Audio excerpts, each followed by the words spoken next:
बिस्मिल्लाहिर्रहमानिर्रहीम। अस्सलाम वालेकुम अजीज तालिबात, कैसे हैं आप सब? उम्मीद है कि आप सब खैरियत से होंगे। आज हम साले अव्वल का अनवान जो है रसीद, उसके बारे में देखेंगे कि रसीद क्या होती है और इसे हम कैसे लिख सकते हैं और इसके इम्तहानात में कितने नंबर होते हैं।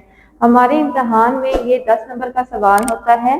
दरखास्त 10 नंबर की होती है। बाज़ औक़ात दरखास्त की जगह जो है वो रसीद का भी सवाल आ जाता है।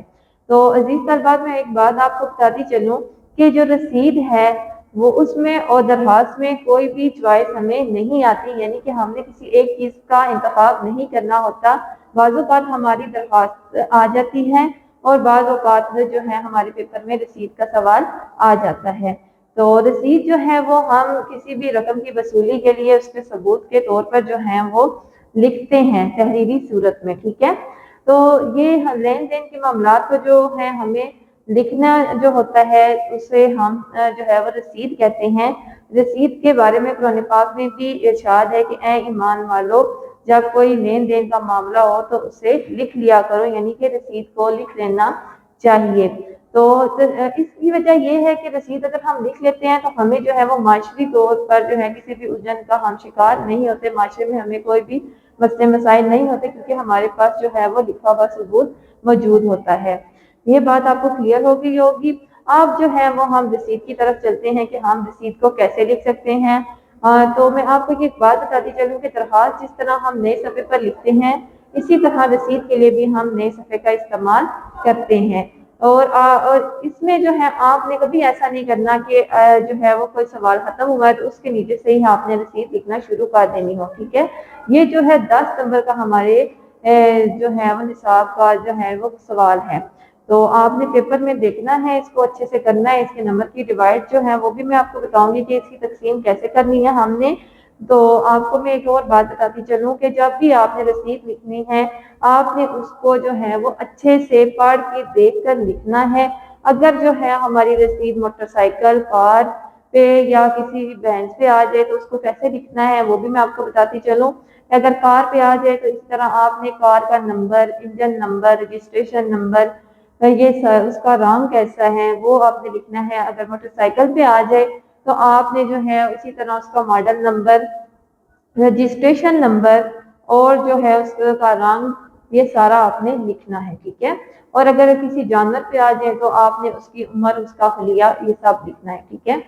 तो इसी तरह जो है वो हम जब भी तहरीर जो है वो तहरीर करते हैं रसीद को, तो सबसे पहले दाएं साइड पे हम लिखते हैं बाइसे तहरीर आन के, यानी कि बाइसे तहरीर आन का, यानी कि हम किस वजह से जो है वो किस सबब से हम तहरीर लिख रहे हैं, ठीक है।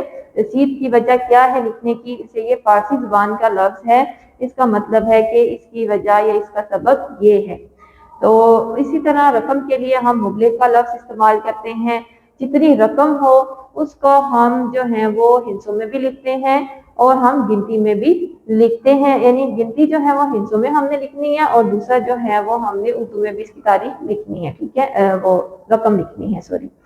तो इसी तरह बेटा मैं आपको एक बात बताती चलूँ कि आपने जो है वो जब भी रसीद लिखनी है उसको जो है वो दाईं साइड पे आपने ये लफ्ज लिखना है बाइसे तहरीर आन के, ठीक है। मुबलिक 50,000 रुपये, ये लिख के अल्फाज में फिर आपने ये लिखना, ठीक है।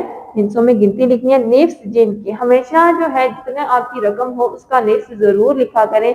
निफ्स लिखने से जो है वो किसी रकम में जो है वो किसी भी तरह की तब्दीली नहीं होती, ठीक है। ये हमारे लिए बहुत जरूरी है निफ्स लिखना। निफ्स लिखने से जो है हम रकम में हेरा फेरी नहीं कर सकते। कोई भी इंसान जो है वो रसीद की रकम में हेरा फेरी नहीं कर सकता, ठीक है। तो निफ्स जिनके मुबलिक 25,000 रुपये, 50,000 कुल रकम है, मुबलिक कहते हैं कुल रकम को, रकम को कहते हैं। तो 50,000 का निफ्स क्या हो गया, 25,000 रुपये, ठीक है। तो बाबत एक अदद मोटरसाइकिल, क्योंकि हम रसीद जो है वो रसीद वसूली कीमत मोटरसाइकिल पे लिख रहे हैं, तो यहाँ पे हम लिखेंगे बाबत एक अदद मोटरसाइकिल। मोटरसाइकिल, और कौन सी मोटरसाइकिल है, होंडा, होंडा GS70।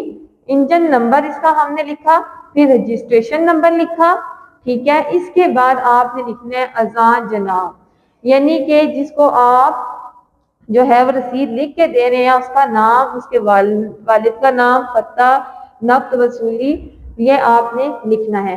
اچھا جی، ایک اور بات بیٹا میں آپ کو بتاتی چلوں، جب بھی آپ نے رسید لکھنی ہے اس کے آخر میں آپ نے یہ لائن ضرور لکھنی ہے، ہر رسید کے لاسٹ میں کیا لکھنا ہے کہ نقد وصول پا کر رسید لکھ دی گئی ہے تاکہ سند رہے اور بوقت ضرورت کام آئے۔ یہ لائن آپ نے ضرور تحریر کرنی ہے، ٹھیک ہے؟ یہ جو ہے ہمارا نفس مضمون ہے، ٹھیک ہے؟ اب اس کے بعد آپ نے لکھنا ہے الاب۔ الاب جس کو آپ رسید جس کے لیے آپ لکھ رہے ہیں اس کا نام، پتہ، شناختی کارڈ نمبر لکھنا ہے، اور اس کو آپ جو ہے وہ نام الف ب جیم، اس کا پورا نام نہیں لکھنا آپ نے پیپر میں بلکہ الف ب جیم لکھنا ہے، پتہ بھی اسی طرح ڈاٹس میں اور شناختی کارڈ نمبر بھی اسی طرح، اور اس کے یہ درمیان میں العبد ہوگا اور اس کی سائڈوں پہ جو ہے وہ دو گواہ ہوں گے، ٹھیک ہے؟ گواہ شد نام الف ب جیم، پتہ ڈاٹس میں اور شناختی کارڈ نمبر، ٹھیک ہو گیا؟ اسی طرح جو ہے وہ یہاں پہ بھی اسی طرح آئے گا، گواہ شد نام الف ب جیم، پتہ، شناختی کارڈ نمبر، ٹھیک ہے؟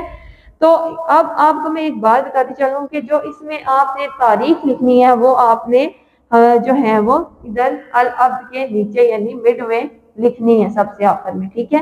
ایک اور طریقہ بھی ہے تاریخ لکھنے کا کہ آپ تاریخ کو جو ہے یہاں پہ ہماری رسید ہم نے یہ لکھ لیا کہ بوقت ضرورت کام آئے کے بعد آپ نے اس اگلی لائن کے جو ہے بائیں طرف بھی آپ تاریخ لکھ سکتے ہیں، ٹھیک ہے؟ تو یہ دو جگہ جو ہے وہ تاریخ لکھنے کے لیے آپ کو میں بتاتی چلوں، ٹھیک ہے؟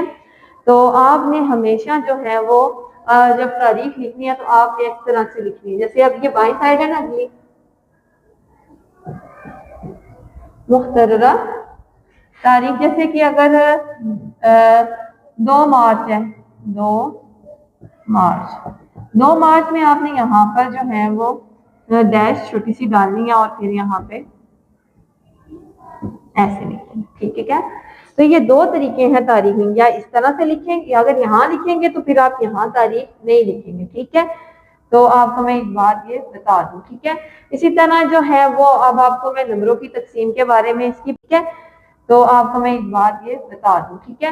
اسی طرح جو ہے وہ اب آپ کو میں نمبروں کی تقسیم کے بارے میں اس کی بتاتی ہوں۔ باعث تحریر آنکہ کا 1 نمبر ہے، ٹھیک ہے؟ جب آپ نے رسید شروع کرنی ہے عنوان تو آپ نے لکھنا ہے، لیکن عنوان کے کوئی نمبر نہیں ہوتے، ٹھیک ہے؟ لیکن آپ نے اسے ضرور لکھنا ہے تاکہ آپ کی پریزنٹیشن بھی اچھی ہو۔ 1 نمبر اس کا ہو گیا۔ اب باقی یہ مبلغ 50,000 روپے، نیکسٹ جس کے مبلغ 25,000 روپے ہوتے ہیں بابت 1 عدد motor cycle Honda, engine number, اسی طرح رجسٹریشن نمبر، از جناب پتہ، نقد وصول پا کر رسید لکھ دی گئی ہے تاکہ سند رہے اور بوقت ضرورت کام آئے۔ یہ ہے ہمارا نفس مضمون، اس کے ہیں 5 نمبر، ٹھیک ہے؟ 1 نمبر اس کا ہو گیا اور 1 اس کا ہو گیا، 6۔ 1 نمبر ہے العبد کا 7، 1 نمبر گواہ شد 8، اور 1 نمبر یہاں پہ گواہ کا 9 ہو گئے، اور 1 نمبر ہماری تاریخ کا، ٹھیک ہو گیا؟ تو ٹوٹل ہو گئے 10 نمبر، 1 اور 5، 6، 7، 8، 9 اور 10، ٹھیک ہے؟ تو بیٹا آپ نے جو ہے وہ رسید جب بھی لکھنی ہے اس کو آپ نے اچھے سے سوچ سمجھ کے لکھنا ہے، آپ نے جو ہے وہ اسے نئے صفحے پر لکھنا ہے، تو انشاءاللہ آپ کی رسید جو ہے وہ بہت اچھی لکھی جائے گی۔ آپ نے ان سب چیزوں کو فالو کرنا ہے تاکہ آپ جو ہے وہ اچھے سے رسید لکھ سکیں۔ تو امید ہے کہ آج کی ویڈیو میں آپ کو جو ہے وہ رسید کے بارے میں جانکاری ہو گئی ہوگی۔ یہ لین دین کے جو معاملات ہیں انہیں ہم جو ہیں وہ لکھتے ہیں، ہمیں لکھنی بھی چاہیے، ہاں ہمیشہ زندگی میں کوئی بھی معاملہ ہو اس کے لیے تحریر کرنا چاہیے، اس کے لیے لکھ لینا ضروری ہوتا ہے، اچھا ہے کہ وہ ہمارے کام آ جائے جب ہمیں اس کی ضرورت ہو۔ تو رسید بھی اسی وجہ سے لکھتے ہیں تاکہ ہمارے پاس جو ہے وہ ثبوت رہے۔ تو امید ہے کہ آج کی ویڈیو سے آپ نے استفادہ حاصل کیا ہوگا اور آپ کو اس کی اچھی طرح سے سمجھ آ گئی ہوگی۔ چلیں جی، انشاءاللہ ملتے ہیں نئی ویڈیو کے ساتھ، اپنا بہت سارا